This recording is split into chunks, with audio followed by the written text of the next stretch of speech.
So we'll have to touch upon that before we look at the texts that are there. Uh, in this class, I'll be actually showing you, presenting a PowerPoint to you. I'll be starting with the Elizabethan age, prose writers, the Elizabethan age, and then I will move on to the prose writers of the Jacobean period. So I'll be touching upon these two ages. Now, regarding the texts that you have here, there is Francis Bacon's text, very famous, of Studies. This is a famous essay, a short essay, but very popular.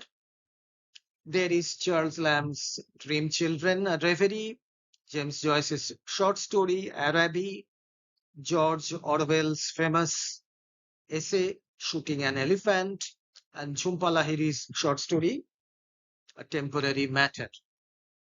Now, I'll be doing Charles Lamb's essay with you. Dream Children, a Reverie. This is one of the very famous essays of Charles Lamb. Charles Lamb, we will perhaps, you may have read one or two essays by him, I don't know, but he is called the Prince of the English Essay. So he is a very good or an excellent personal essayist, and this is one of his autobiographical essays. So I'll be doing this with you. Now let us move on to page number 52. Page number 52 of the syllabus. And here you have semester 2, ACC2 paper. Here also the same thing, same pattern, theory 3, tutorial 1, 25 marks, tutorial for your ACC paper. So what is the objective here? Impart knowledge about academic writing in English. So academic writing, this is also an unseen paper. That is, there are no texts here. So introduction to the writing process, introduction to academic writing, summarizing and paraphrasing. So the marks division, writing summary and paraphrasing, a prose passage will be given. You have to make a summary of that passage and paraphrase. That is paraphrasing. I think some of you know, paraphrasing is writing. You have read that passage and you write the passage in your own words. So you make a short summary of that passage. That is called paraphrasing. There should be no extraneous elements. All the things should be there in the passage. You cannot invent or bring into it anything that is not there. So this is what you will have to do. Second thing is writing substance with a critical note. A poem will be given. So a poem will be given. You have to make a substance. Read the poem, make a substance of that poem, and add a critical note on that poem. That is, you have to comment on the theme, you have to comment on the style, and what kind of a poem it is, what is the poet saying, how is he saying, what is the kind of diction, that is the words that he has chosen to use in his poem. So all these things you have to comment. And writing essay, 35 marks. This is a very large portion of this paper. Essay, there are a number of topics, so we'll discuss these things. When I finish your DSCC-2 paper, I will of course move on to this paper, but I think this will be done offline in college because we'll be having offline classes in June after the 6th semester exams. They come to an end. So these are the two papers that you will be having. Okay, so now let us go back to let us start the class. This is our paper.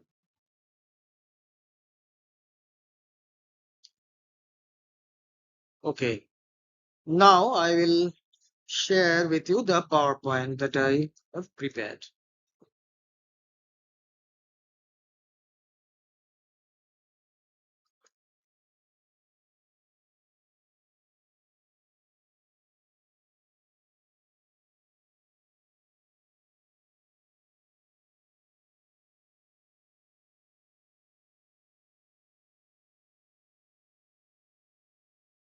So this is the Elizabethan and Jacobean prose writers.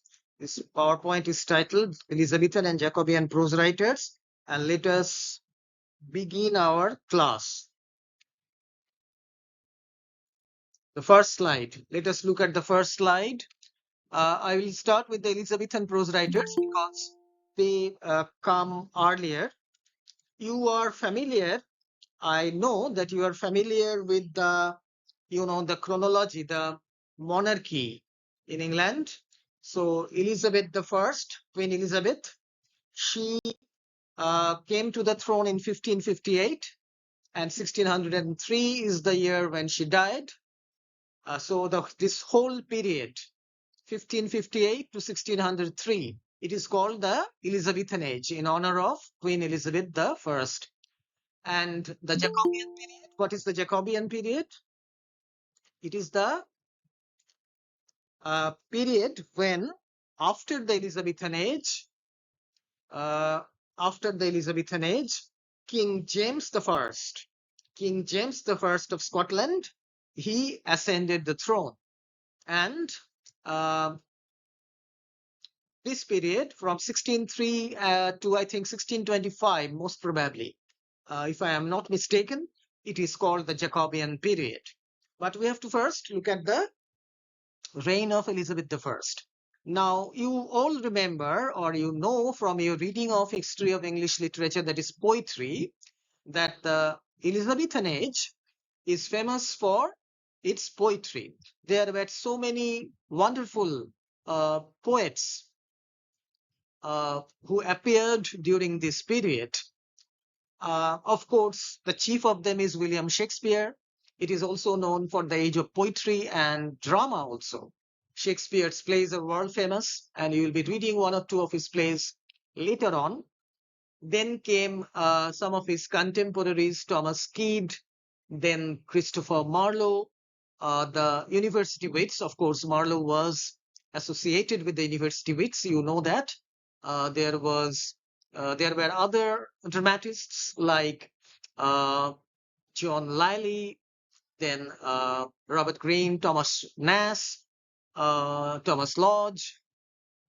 So there were so many others, and later on, Ben Jonson came uh, during the later period, and of course, there were other dramatists also. Now, all these poets and dramatists, some of them, not all of them, of course, they also wrote prose. It was a kind of, as it is written here, a formative period in the development of English prose. So, a formative period meaning when English prose was being given a definite shape. As such, of course, you know that formal prose as we know it will come with the advent of the English essay, uh, pioneered by Sir Francis Bacon in English.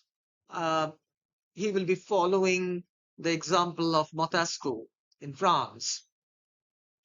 So obviously, there is a kind of a building up of the English prose. So during this era, prose became more flexible, polished, and capable of expressing complex ideas in a number of different subjects. Firstly, there was the subject of religion. So there were prose writers during this period who wrote their treatises, their religious tracts, and they are quite famous during the time. There were philosophical tracts, tracts on politics, writings on politics, historical, writings, travel writings, fiction meaning, uh, the first novel, English novel. It was still in a very undeveloped kind of a state.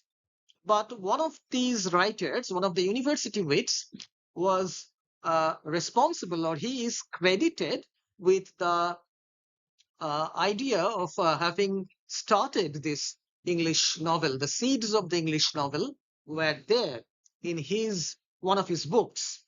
So, English fiction, of course, as you know, the English novel properly started during the 18th century with the writings of Henry Fielding, Samuel Richardson, then Lawrence Sterne, and Tobias Smollett. So, obviously, you will read that 18th century prose is very important because 18th century is one of the eras or ages where prose really came into its own because of the development of the English novel. But here, uh, English prose was getting a kind of a shape. It was getting more and more polished, and all these subjects, literary criticism also. So we will find in the varied writings of these writers, the Elizabethan, both the Elizabethan and the Jacobean writers, prose writers, all these subjects, they have dealt with all these subjects in various ways. So the spread of printing, the printing press, Gutenberg's printing press, how it was, uh, it came into being, and later on it came to England. So the idea of Renaissance humanism, the Reformation, which later on happened, of course, the Reformation and the Counter Reformation, and the increased literacy, the rate of literacy, it increased among the people. So the growth of prose literature, it was a need of the time, you can say. So people got educated, and there was a demand for these writings on these different subjects. So this is a kind of a background, you can say, through which I have tried to give you a little bit of an idea what was the situation like. Now, let us look at in the first slide uh, what was Elizabethan prose divided into. It had several categories. So we have noticed here religion, writings on religion, religious prose. Obviously, the church, the medieval church, it was, the medieval age had almost come to an end. The Renaissance, the new era, the new kind of a rebirth of learning, accordingly, uh, following the uh, following the ancient classical writers, the Greek and Roman writers. It was being practiced in the plays of Shakespeare, Marlowe, in the poems also. So, religious prose was, however, being practiced, it was being published. So, this is one of the major areas of prose during this time. Now, philosophical and political prose, obviously, the position of philosophy as a subject, the philosophical treatises were very much in, quite important. Historical prose is also there. Looking at the history of England, some of the writers, they had written uh, some of their books on this. And there are also travel writings, that was there. Now, fictional prose and romances. So I mentioned that how it started. Literary criticism, obviously, uh, it also started in prose. Translations were there, and travel writing. So last of all, some translations were made from the classical writers, French writers. So such things were there. Now, before moving into the next slides, where I will be, of course, explaining everything in detail one by one, I will take up each author and we'll be discussing their works. I will request you, I think you all have uh, in your homes a good history of English literature book. So it might be by Edward Albert, it might be by Emil Leguy, it might be David Dacius's book or Michael Alexander. Even in our college library, you will find such books. I think you have consulted such books. Uh, so, what I had told you, I think you remember when we started our classes together in semester 1, that you should read the history of English literature book like a story, like a storybook. So, গল্পের মতো পড়তে হবে. It's like this. So, you start from the beginning, though Anglo-Saxon poetry is not there in your syllabus, but you should read it to get a background.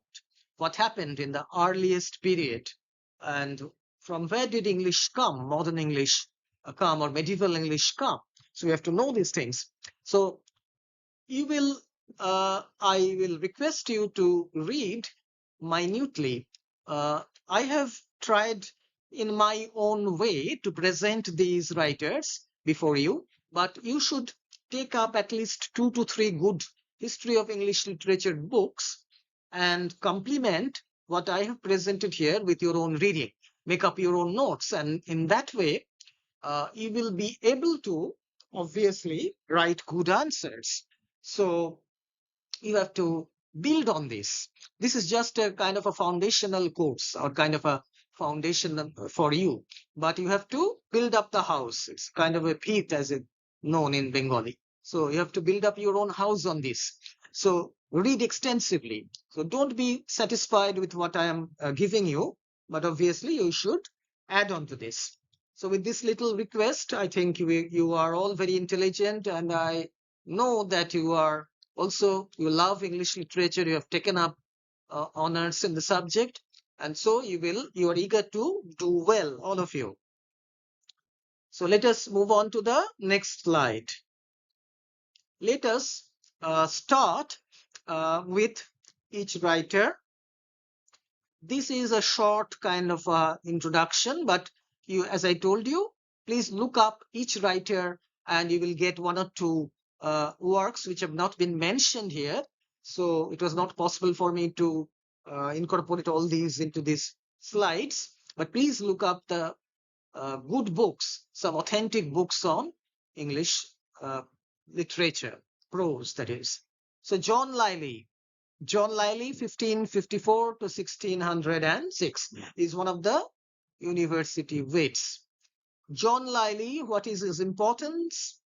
John LYLY is one of the earliest masters of artistic English prose. He is famous for creating a highly ornate prose style known as euphuism. Euphuism, it's a kind of a prose style where John LYLY was making use of a kind of,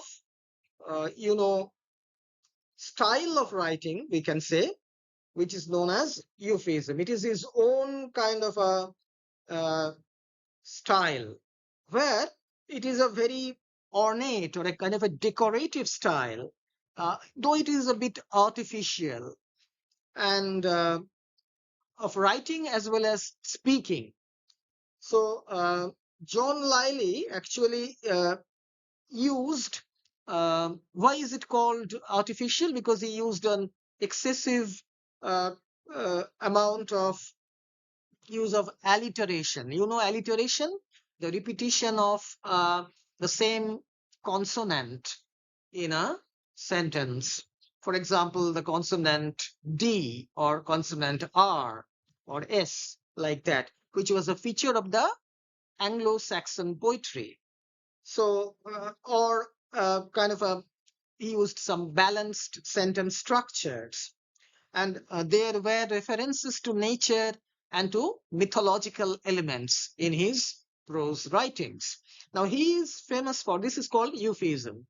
Now, there are 2 major works. I have tried to mention some of the major works of each writer.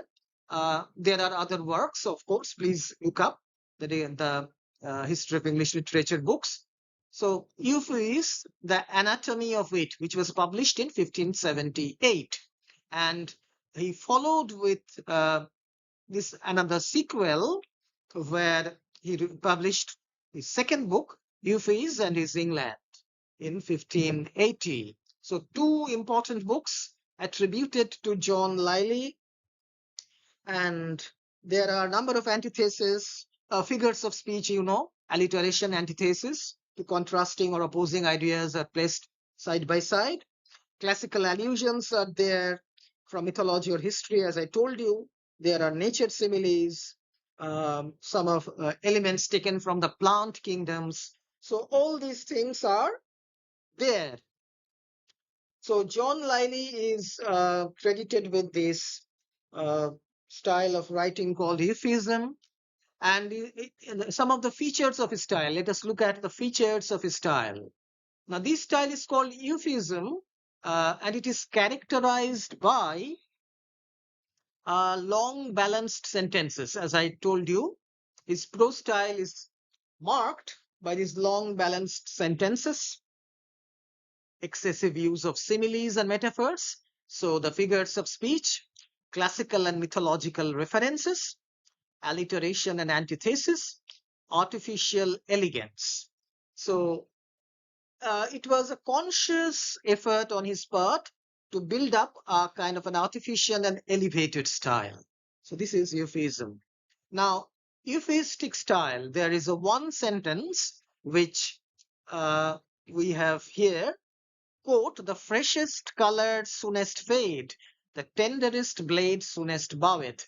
So obviously this kind of reference is from the uh, plant kingdom, referring to the beautiful flowers blooming and the freshest colors soonest fade, the colors of the flowers, that is, and the tenderest blade soonest bow it. The leaf blade here means leaves of the trees, so they wither. So this is one of his one of the examples. So you understand the kind of language, of course, that he employed.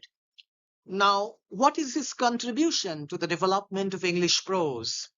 Now, John Lyly introduced refinement and musicality into English prose. So it was a refined style, an elevated and ornamental style. So it was quite a refined style. And there was a lilting music in that style, in that English prose style. And, during those times, the poets, they were cultivating this particular style. They were incorporating into their poems and in their prose works a kind of a courtly language and a style of conversation that was prevalent in the Elizabethan or the royal court. So an aristocratic high style. And obviously this particular cultivation of this high style, it helped Elizabethan prose gain new heights.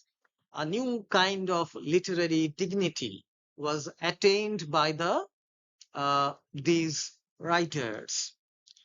Now, so this is his contribution. He wrote these two books, and these were the styles employed by him. And if we have to summarize his contribution, we can say that he was criticized for his artificial style, but his prose was revolutionary in its time, and it greatly influenced later prose stylists. So Lyly's prose, later on, it came for criticism. It was criticized by different critics later on, but obviously you have to acknowledge that Lyly's prose influenced the later prose stylists, and some of the prose writers of the later period, they followed John Lyly's style. So this is a kind of, a summarization of the writings of John Lyly. So this is the first slide. So the first writer, John Lyly, 1554 to 1606. Now we will move on to, I think you have written down or you have taken note of all these things. Now let us move on to the slide number 4, where we will take up another writer. And this writer, I think you have all heard his name, Sir Philip Sidney. Sir Philip Sidney is very famous.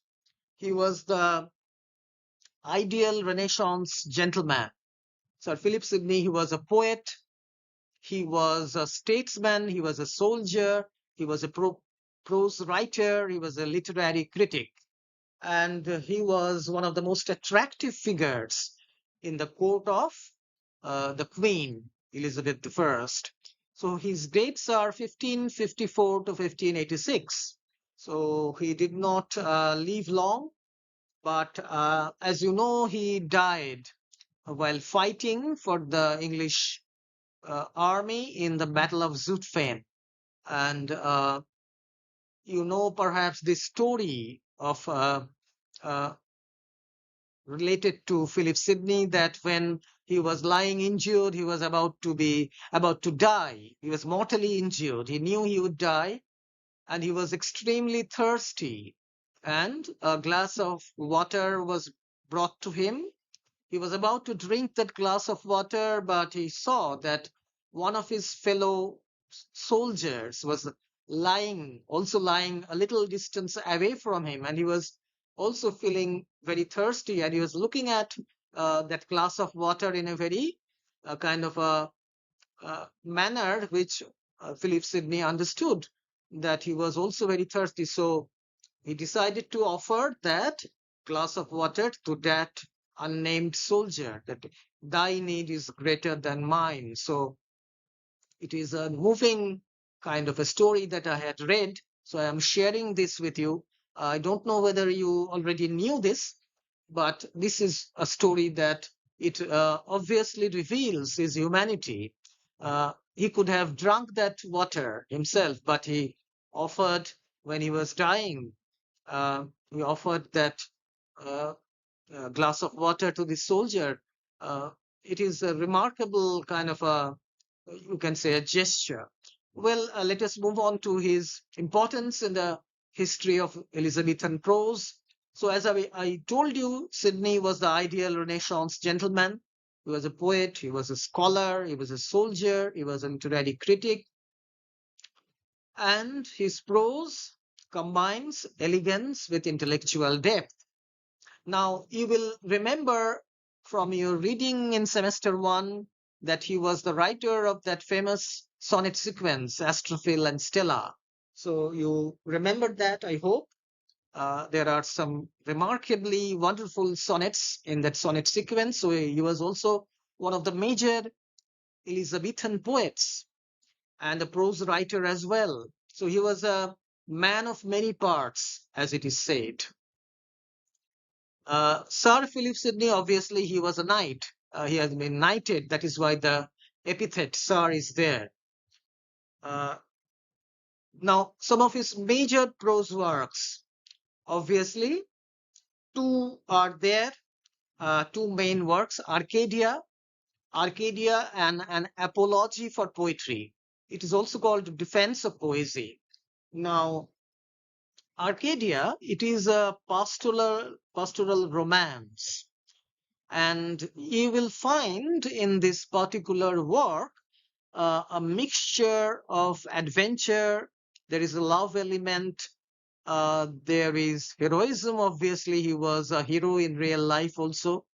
And there is political intrigue. So all these elements are there, which make up this prose work, Arcadia. And there is the use of rich poetic prose. Uh, there was this romantic imagination, a kind of a imagination that soared high up, and he employed his imagination in writing this prose work. And obviously, Renaissance humanism implied that all of them, the Renaissance humanists, were influenced by the classical writers. So obviously, the classical influence is also there. So this is Arcadia. But Sidney is also remembered for being the writer of this particular prose work, An Apology for Poetry. An Apology for Poetry is a famous work. It's also called The Defense of Poesy. And in the English language,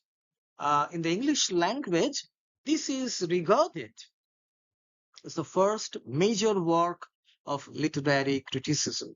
So previous to this work, there was no work of this standard or similar to this.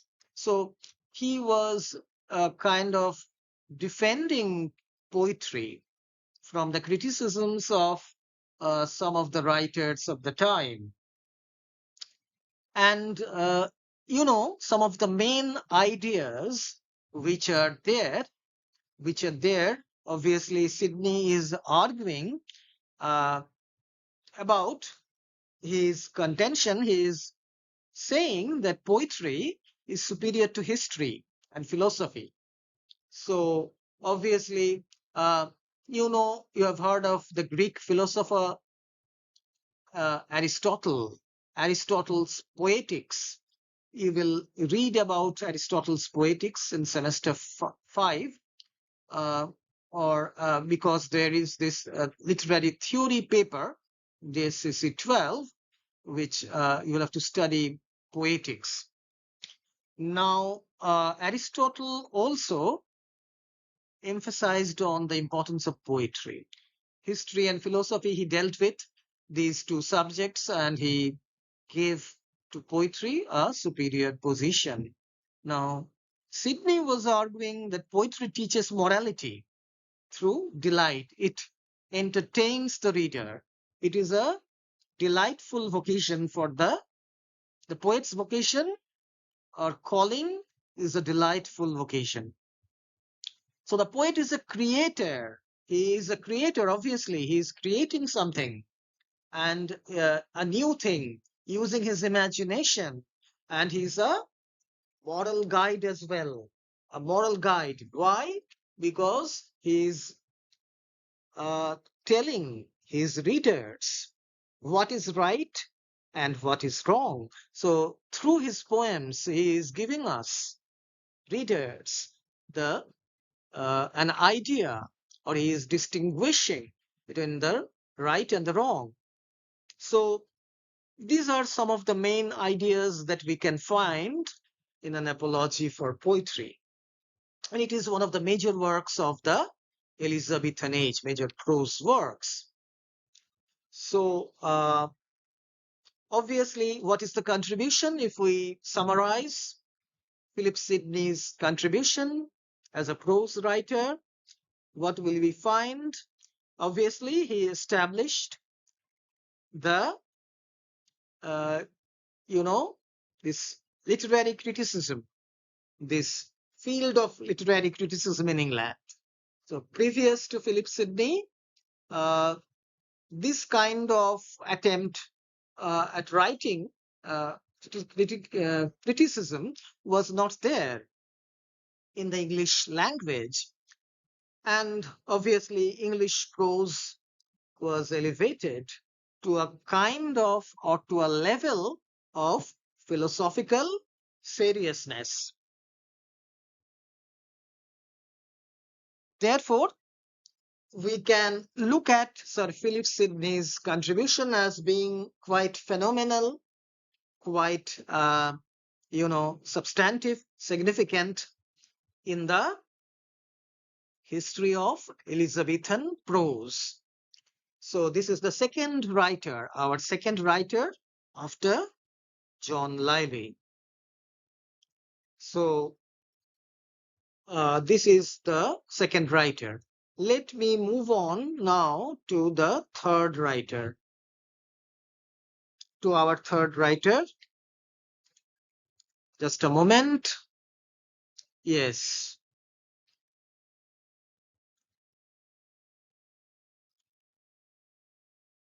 Yes. Fifth slide.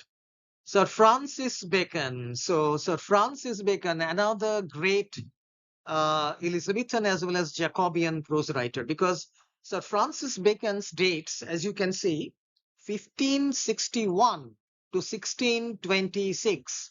So he had a very long life, and this, his lifespan covered the two reigns. Firstly, the reign of Queen Elizabeth I, and secondly, the reign of King James I. So both these monarchs, and therefore the initial writings of Sir Francis Bacon, they were published during the reign of Queen Elizabeth, so the Elizabethan age. So he can be considered to be a unique writer who, had a writing career that spanned quite a long time. So he is considered the greatest prose writer of the late Elizabethan and early Jacobean age. And he's called the father of English essays. So the English essay, it had kind of a beginning, you can say, from the writings of Sir Francis Bacon. He was also a statesman, though later in his life he was removed from his post. Now, as we can see here, he started writing during the late Elizabethan period. He is senior to Shakespeare by 3 years, and he died 10 years after the death of Shakespeare. So he had quite a long life. Major works, he had a number of works to his credit, but some of the major works are his essays, undoubtedly. When we take the name of Sir Francis Bacon, the obvious work that comes to our mind is his essays. And as I told you, or I'll not be reading with you of studies. You have that essay by Sir Francis Bacon, but whoever will be doing that particular essay with you will, of course, emphasize on his aphoristic style, his, crisp and aphoristic style. So he was impersonal. He was not personal like Charles Lamb. He was a very different kind of an essayist. And the essay was just beginning, from the writings of the French essayist Montesquieu or Montesquieu, kind of a, this is perhaps the correct French pronunciation. I'm not sure about it, but so Montesquieu, let us call him that, he was one of the major influences. So Francis Bacon sort of took him as a kind of a model, you can say. Other English essayists like Abraham Cowley, for example, followed Sir Francis Bacon, and obviously there were very phenomenal essayists like Charles Lamb, William Hazlitt, Thomas Dick Vency during the Romantic period. So obviously the English essay was, it had a kind of a fresh, or it had a very good flowering, you might use the word, during this period. So the 18th century was an age of prose, just as the Elizabethan age was an age of poetry and drama. And the Victorian age was the age of the novel. Obviously, you know that. Now, so essays. Now, some of his other works are The Advancement of Learning. Then there is the New Atlantis and the Novum Organum. So it is a Latin work. So these are some of his works. There are other works also. So if you look up a book on, English literature, history of English literature, you'll get to know some of his other works, which are not so important. Now, the most important work is, of course, his essays. 1597, that was the year when they were first published. And later on, Bacon republished his essays. There were about more than 50 essays in the final edition, I think 1612 it was. Now, some of the famous essays, you can get a copy, an ebook from, of course, the internet. I will ask you to get a hold of a copy. You can even buy one. Obviously, you can do that, but it's easier to get hold of an ebook. And his essays are not very lengthy, you know.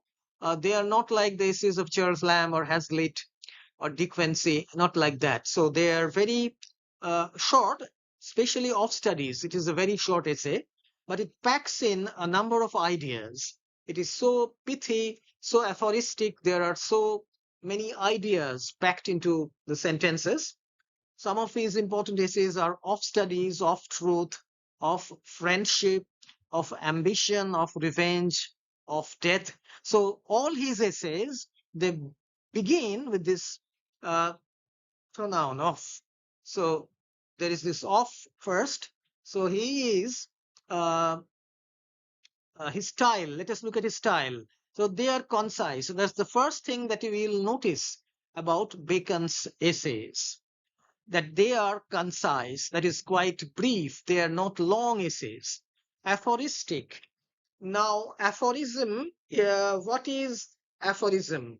Now, obviously, if you consider this kind of this word, obviously you will see that it's a short phrase that is expressed in a very clever way. And a truism or a truth is expressed in a very clever way. So it is a brief but memorable statement that expresses a general truth or principle or a kind of a philosophical observation. So what Bacon was aiming to do, he was delivering a piece of wisdom in a very concise, in a very witty, and in a very punchy way. So the idea would be driven home, and the readers who are reading his essays, they would understand that he is a very witty writer, as well as a kind of a writer who has an immense quantity of wisdom. So he has adopted a kind of a, you can say, a style that is not very intimate. He is not going to be intimate with you, with his readers. He is going to adopt a kind of a standoffish kind of an attitude, whereby he is going to impart knowledge to you. So it is a kind of a lecture that he is delivering. So he is sort of delivering a lecture from a high position, and his attitude is that you better listen to me. So because I know so much about so many subjects, and so you have to listen to me. And if you listen to me, you will be able to enhance, or you will be able to improve your life, your lifestyle. So it is a kind of an attitude that George Bernard Shaw employed in his, plays unpleasant, plays pleasant. So he said that people should read my plays to improve themselves, to improve their minds. So this is another a writer who was like this. Of course, a few hundred decades before Shaw, in the 16th century, late 16th and early 17th century. Shaw was, of course, a modern dramatist in the 20th century. Now, so I just mentioned Shaw's name because he has the same attitude, though he was writing plays, not essays. Now, so all these essays, if you read of studies, of course, you will be reading of studies.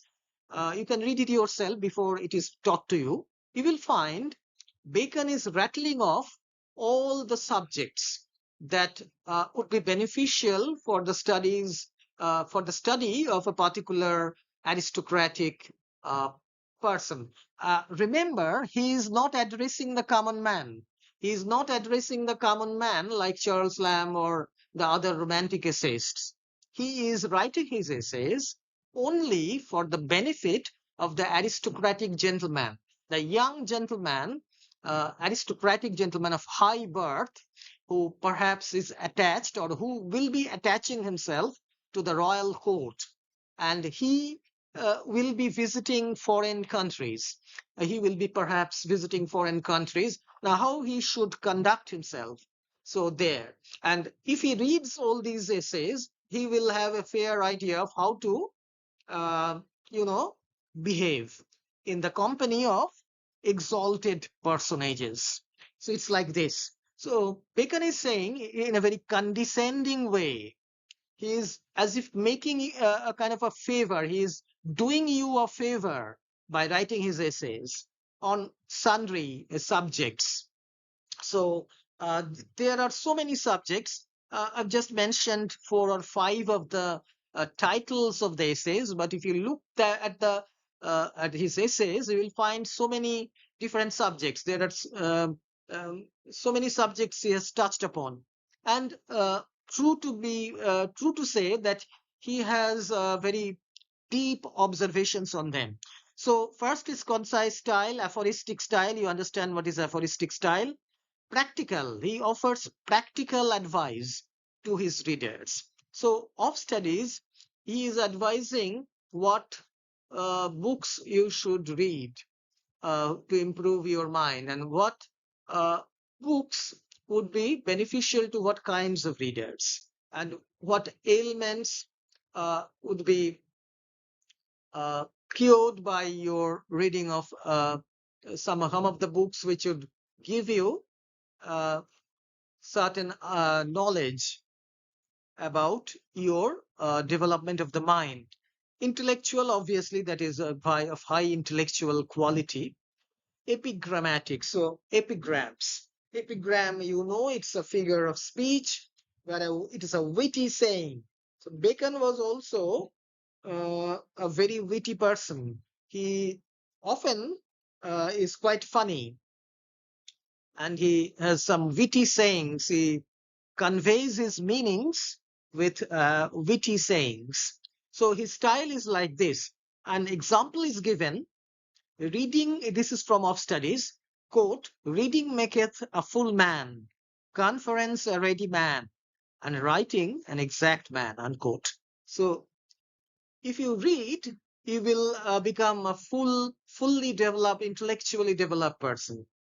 Conference a ready man. Conference meaning conversation. So you have to converse with others. You cannot just read maybe 30 books you have read. You are so knowledgeable, but you are not conversing with anyone. You are not exchanging your ideas that you have gathered from the books. You have to be ready with a kind of a reply, a retort. If someone says something witty to you, you have to likewise provide him or her with a kind of a ready reply. So you can do that only if you converse with people. And writing an exact man. So writing an exact man, what is the meaning? Then only when you write down what you have read, so you will become exact, that you will become perfect. So you will erase, you will make mistakes, obviously, when you are writing, and you will rectify those mistakes, and ultimately you will become perfect. With lots of practicing, you will become perfect. So writing an exact man. So uh, as teachers, we say that students should not only read, but they should not only read and listen to lectures, or read themselves, but should write down answers, because that way you can rectify the mistakes. Until and unless you write down something, uh, you will not understand. If you show those answers to us, obviously we will be able to point out the mistakes that you have made. So maybe spelling mistakes, maybe grammatical mistakes, syntactical errors, sentence constructions, some mistakes in that department. So Bacon is saying this regarding reading. Now, what is his contribution? Obviously, he popularized the essay form in English. He was the first writer who brought this genre into English literature, the essay form.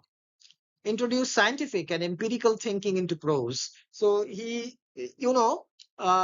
books, The Advancement of Learning, The New Atlantis, Novum Organum. So all these books, they are based on his logical, empirical reasoning. So obviously, he was in fact very much the empiricist, meaning he was a kind of dependent on empirical learning that is based on experiments. What is empirical learning? Kind of a learning that is based on experiments and practical experience, not on just ideas. So you have to be exact. So Bacon relied on empirical evidence, and he employed this in his essays. He also combined wisdom with brevity. So his essays are very short. You can read perhaps 5 to 6 essays within 40-45 minutes, even if you read slowly. So they're quite short, and they're packed with meaning. So wisdom is combined with brevity. So lots of important sayings are there. As I told you, he is imparting wisdom to you. He is being very kind, and he has been kind-hearted enough to giving you all his advice as an important statesman and thinker. So what is the critical estimate that we can make about Sir Francis Bacon? Bacon's prose is valued for its wisdom, clarity, and worldly insight. So 3 things we have to remember. It is full of wisdom, worldly wisdom that is, and clarity. It is quite clear about what he wants to say, clear in his thoughts, clear in his expressions, and clear in his advice. Whatever he wants to uh, tell his readers about. So he's balancing, it's a kind of a balancing aphoristic style, short, pithy sentences. And it is full of worldly insight because he knows so much, and his writings are sort of, they are full of all these worldly insights. So let me stop here, and I will continue with my presentation of the Elizabethan prose writers tomorrow, that is on Thursday. So on Thursday, I will, you have got the routine, so online routine. So I'll be taking the class during at the allotted time.